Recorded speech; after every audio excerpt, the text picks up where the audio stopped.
In this video we're going to be taking off the front panel of this Tascam 244. Why would we want to do this when we can access most of the stuff from the back? First reason is some of these buttons for the transport can be stiff, and you can ameliorate that problem. Ameliorate is a really pretentious word. It just means improve. So you can improve that problem by cleaning, or if it's really bad, replacing the switches here that you can only access by taking this off. That's reason one. Reason two is that you can access these meters. If you've got one of the bulbs out on this, the only way you can change that is by taking this whole front case off. Time warp. I'm later in the video and I've just remembered that the other reason you might want to take this off is if these buttons are broken. Now, these ones are fine, so I don't need to fix them, but the typical fix, if you've got, let me see, I think I've got a broken one over here. Yeah, here's another one, and you can see a previous user, someone's started to make a repair in that. They've used something like, a gift card, a credit card or something, cut into sections and glued that across to hold the broken off buttons in place. I think that's a totally adequate way to do it. I tend to use cut up cable ties. That's really thin and flexible, so I'll get like a length of that and just do it on the edges. Again, this is not something you're going to do without removing the case, so that's another reason for you to remove it. I suppose if you had a broken switch, you would have to take this case off, remove these bits. And finally, if you're going to do a deep clean, there is a certain amount of dust that's going to get in these various crevices and get into the layer between the metal chassis and the front layer here. So, if you're going to be really thorough about cleaning this, the front of this has got to come off. So the first thing you're going to do is take off all of these fader knobs. You can take off these other ones, but you don't really have to. Making sure that I've got a cushion or some sort of foam soft surface underneath, I've flipped this 244 onto its face. I've already removed the screws. If you're not sure how to do that, have a look at my other videos in my channel. I show you how to do this. So off this comes.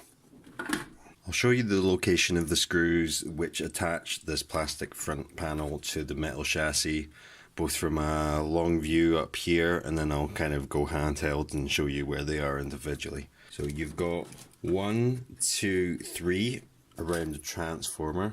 Obviously you've got so many around the transformer because the transformer is really heavy compared to any of the other components. Then there's one down here in this corner. There's one just off to the side here. There's one in this corner. There's one in this corner. And then there is one just in between channel 3 and 4 here.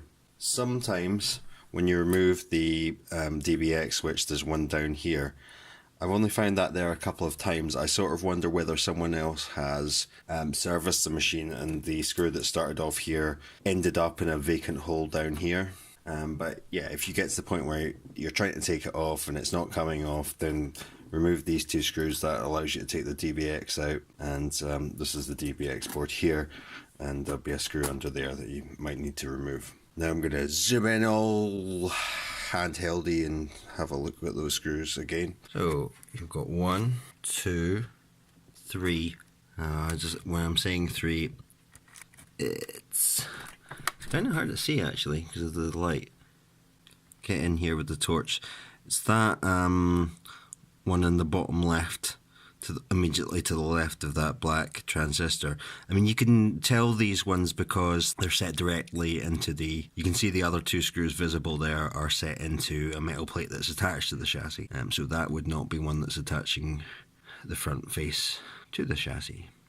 So there's our screw 4 in the bottom left corner. And then zooming into here, see right in there, so you've got the two boards here, it's right at the bottom of that one there, and then in this corner here, there's a screw there. I'm kind of enjoying making these noises, to be honest. Pretty satisfying. Right, that screw there, and then see that one that the bright light's on, and it's kind of in between the metal lip of the surface of this mixer strip here and the board there. So the only screw that's in shot now. Come on, autofocus, work with me. Yeah, that's the one you want to remove. Okay, now and we'll utilise the wonders of time lapse, and I'll physically remove these with this here Phillips screwdriver.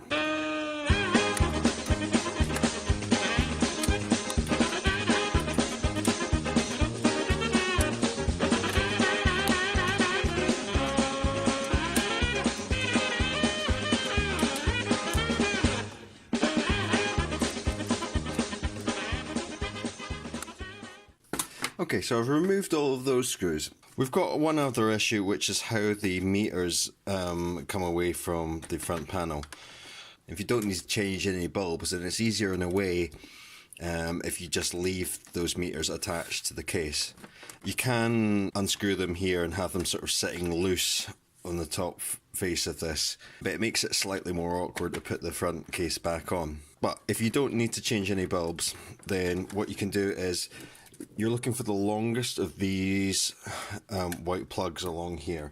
So it's second from the left here, and it's got 12 wires into it. None of the other ones into it are remotely so long as that. The connection there is pretty strong, so you can pull out with your fingers. I'm confident to do that. Do use pliers if you're not sure about that. And then you sort of drag this wire along off to the side here. You'll maybe need to go under a cable or two. And you kind of get it so it's underneath these jack sockets here. That way when I take the plastic case off, there's a space for the cable to come through clearly. You can drag it through there, but you know, it's liable to get caught. It's a pain in the arse. Okay, so I'm flipping this over. You know, the edges of the metal chassis, that it's good enough to sort of sit on the foam surface like that. So you can see that's starting to come off, but it's going to be caught here at the front. Basically, there's plastic lip here that's going to catch on those headphone sockets. So you just need to... that's come off by itself. Sometimes basically what you need to do, see this corner here? You just pull that forward slightly. There's a bit of give in this case, you know, there's some flexibility. You pull that forward and then that'll come off. And then, that wasn't captured in camera, but basically I'd already shifted that wire that connects to these VU meters into that space in there, and so it came out of there quite easily. I've already cleaned this one, right, but usually when you take that off, you're going to find there's like huge bales of lint in between. See, these are those little kind of black fabric washers at the bottom here. I mean, there's a space underneath the case directly in here, and you'll find there's all kinds of like belly button lint and shit down at the bottom here. So although I've already done it for demonstration purposes, I would get my here's my £20 fake Dyson guy. In fact, I've got this ace attachment, and oh man, what a hoovering I would give it. But yeah, I've already done that. The little board that the pitch control's on, the board that all four of these cue controls are on, these 4 mixer strips. You could remove them from the back and clean them that way. You don't have to do the cleaning from the front like this, but it's an option.